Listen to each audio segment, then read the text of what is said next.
ఈరోజు అది చేసిన తర్వాత మీరు ఒక్కసారి చూస్తే ఇన్ని కంపెనీలు ఒక్క సంవత్సరం రాగలిగాయంటే ఇది గేమ్ చేంజర్గా తయారైంది. కొన్ని వేల మందికి ఉద్యోగాలు వచ్చే పరిస్థితికి వచ్చాయి.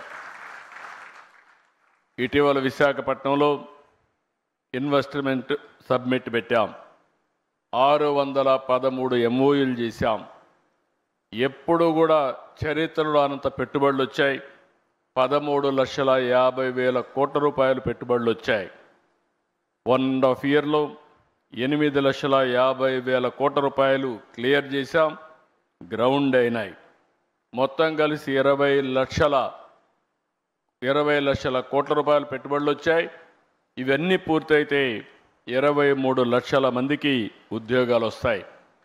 ఇక్కడ మీరు ఒకసారి చూస్తే మీరుండే యంగ్స్టర్స్ ఉన్నారు, రవి గారు ఉన్నారు. నేను ఆయన ఒకటే అడిగా, you will be our ambassador for Visakhapatnam to get investment. ఎందుకంటే seeing is belief. He has seen our speed.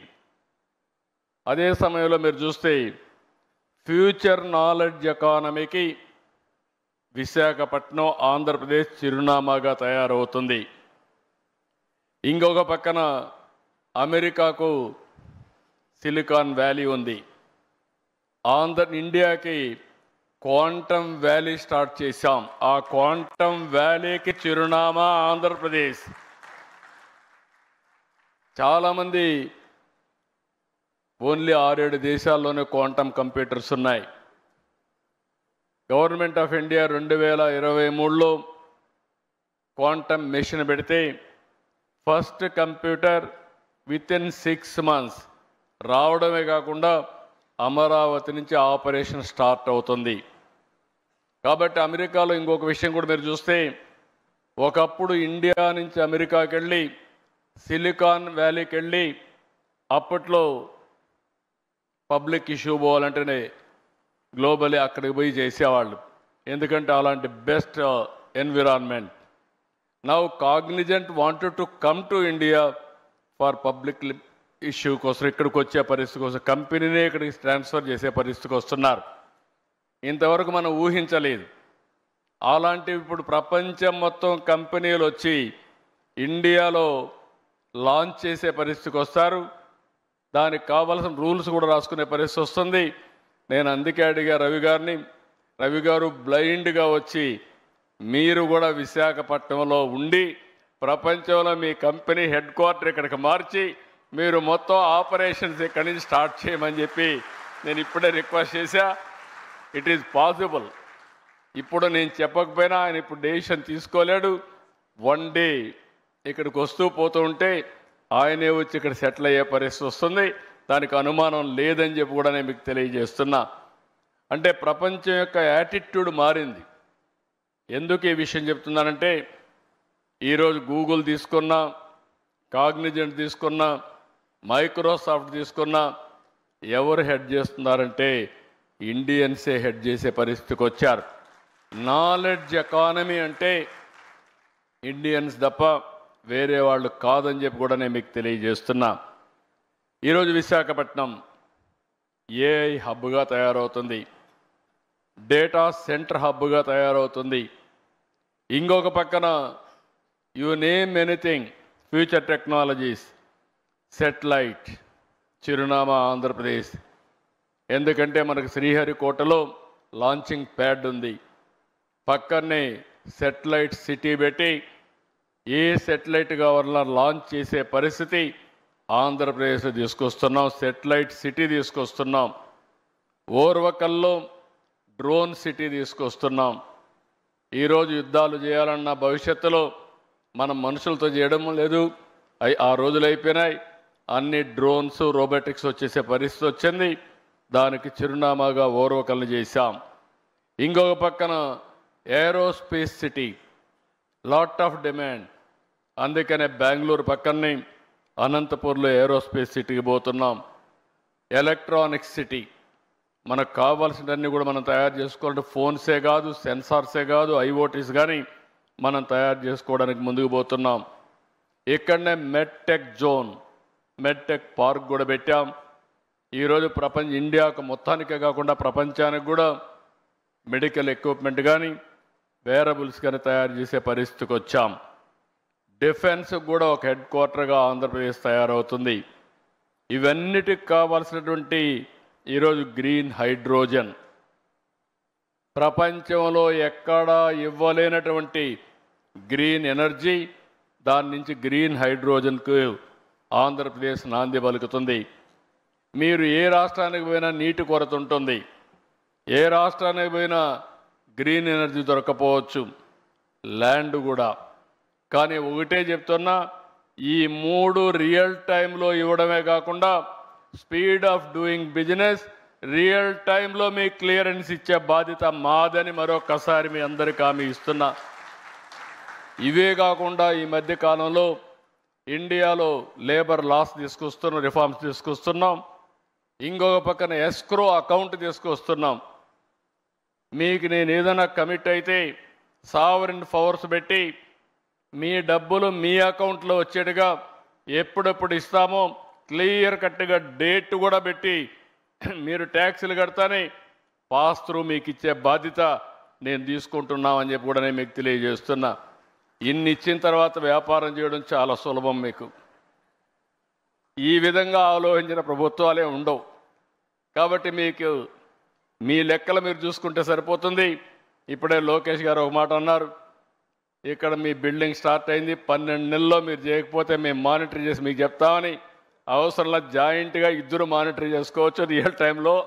కాబట్టి వాళ్ళ ఐటీ కంపెనీ కాబట్టి ఇద్దరు కలిసి 12 నెలలు కాదు 10 నెలల్లోనే పూర్తి చేసే అవకాశం ఉందని చెప్పి కూడా నేను మీకు తెలియజేస్తున్నా.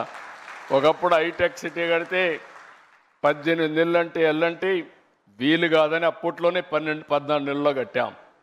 ఇది not a difficult task, they will do it. Best policy తీసుకొచ్చాం, ట్రాన్స్పరెంట్ అడ్మినిస్ట్రేషన్ ఇస్తున్నాం, RTIH Ratan Tata innovation hub పెట్టాం. ప్రతి ఒక్క ఇంటికి ఒక పారిశ్రామికవేత్తను తయారు చేయాలని ఆలోచన. 25 ఏళ్లకు మునుపు ఒక మాట చెప్పాను, ఇంటికి ఒక IT చదువుకోవాలని. ఈరోజు నేను ఆ రోజు తీసుకున్న నిర్ణయం మీరు చూస్తే సింపుల్ పబ్లిక్ పాలసీ. ఆ రోజు చెప్పడమే కాకుండా ప్రమోట్ చేశా ఒక పాలసీ. ఈరోజు ప్రపంచంలో ఎక్కడ పోయినా, ఏ దేశానికి పోయినా highest per capita income earners ఎవరంటే దానికి చిరునామాగా తెలుగు వాళ్ళు ఉన్నారంటే అది జరిగింది 25 ఏళ్లకు మునుపు నిర్ణయం అని చెప్పి కూడా నేను మీకు తెలియజేస్తున్నా. అందుకే ఈరోజు ఒక ఇంటికి ఒక పారిశ్రామికవేత్తను తయారు చేయాలని, ఇంకో పక్క ప్రతి ఒక్కరు కూడా AI వాడుకోవాలని, యూస్ కేస్ తయారు చేయాలని. తొందరలోనే మీ అందరి ఆరోగ్యానికి ఎటు రవికుమార్ గారు ఉన్నారు, మీ అందరి ఆరోగ్యానికి డిజిటల్ హెల్త్ రికార్డ్సే కాకుండా AI డాక్టర్ని మీకు అందుబాటులో పెడతాం. ఏం కావాలన్నా AI డాక్టర్ని అడిగి దాని ప్రకారం ముందుకు పోయే పరిస్థితి వస్తుంది. టెస్టులు కూడా ఆటోమేటిక్గా చేసుకునే పరిస్థితి వస్తుంది. ఇలాంటి వినూత్నమైన ఆలోచనలతో ఈ ప్రభుత్వం ముందుకు పోతున్నాం. అందుకే ఆంధ్రప్రదేశ్ రాష్ట్రం ఒక అనుకూలమైన రాష్ట్రంగా పెట్టుబడులకి ముందుకు తీసుకుపోయే పరిస్థితికి వచ్చాం. ఇవి కాకుండా యూత్ అయితే చాలా వండర్ఫుల్ యూత్ ఉన్నారు, ఇన్నోవేటివ్గా పనిచేస్తారు. 30 ఏళ్ల క్రితం IT రంగాన్ని ప్రమోట్ చేశాం. దాని ఫలితాలు ఈరోజు బ్రహ్మాండంగా వచ్చే పరిస్థితి వచ్చింది. ఈరోజు ఒక్క విషయం ఈ సందర్భంగా మీ అందరికీ విజ్ఞప్తి చేస్తున్నా. ఈరోజు మీరు చూస్తే ఇటీవల కాలంలో గూగుల్ వచ్చి 1,35,000 కోట్ల రూపాయలు పెట్టుబడులు విశాఖపట్నంలో పెడుతున్నారు. నిన్నే మైక్రోసాఫ్ట్ వచ్చి 1,58,000 కోట్ల రూపాయలు పెట్టుబడులు పెట్టడానికి ముందుకు వచ్చారు. అదే మరి ఇటీవల కాలంలో అమెజాన్ వచ్చి మేము 3,50,000 కోట్లు పెట్టుబడులు పెడతామని వాళ్ళు ముందుకు వచ్చే పరిస్థితికి వచ్చారు. మెటా వచ్చి మేము కూడా 1,000 కోట్ల రూపాయలు పెట్టుబడులు పెడతామని పరిస్థితికి వచ్చారు. అంటే దీన్నంతా ఇండికేషన్ ఏంటంటే ప్రపంచానికి నాలెడ్జ్ని అందించే శక్తి, సేవలు చేసే శక్తి భారతదేశానికి ఉంది. అలాంటి భారతదేశంలో మనం ఉండడం మనందరికీ గర్వకారణం. ఈరోజు 2047 వికసిత్ భారత్. నాకు ఏమాత్రం అనుమానం లేదు, 2047కి ప్రపంచంలో నెంబర్ 1 దేశంగా భారతదేశం ఉంటుంది. నెంబర్ 1 సిటిజన్గా భారతీయులు ఉంటారు. అంటే మీరు గుర్తుపెట్టుకోవాల్సింది, మోస్ట్ ఇన్ఫ్లుయెన్షియల్ కమ్యూనిటీగా ఇండియన్స్ ఉంటారు. దానికి కారణం ఒకటి, మనం రిఫార్మ్ తీసుకురావడం, 2 ఐటీ ఫస్ట్ మూవర్ అడ్వాంటేజ్ తీసుకోవడం, 3వది డెమోగ్రఫిక్ డివిడెంట్ రావడం, అన్నింటికంటే ముఖ్యంగా right time, right leader, right place, that is Narendra Modi ప్రధానమంత్రిగా ఈ దేశానికి ఉండడం బిగ్గెస్ట్ అడ్వాంటేజ్గా మనకు తయారైంది. ఒకప్పుడు ఇండియన్స్ అంటే మనం అందరం కూడా నామోషిగా ఎక్కడన్నా బయట పోతే చిన్నగా చూసేవారు. ఈరోజు కాళ్ళరెత్తుకునే తిరిగే పరిస్థితి వచ్చిందంటే అది ఈ దేశానికి నరేంద్ర మోడీ గారు ఇచ్చినటువంటి గొప్ప పేరు తెచ్చారని చెప్పి కూడా నేను మీకు తెలియజేస్తున్నా.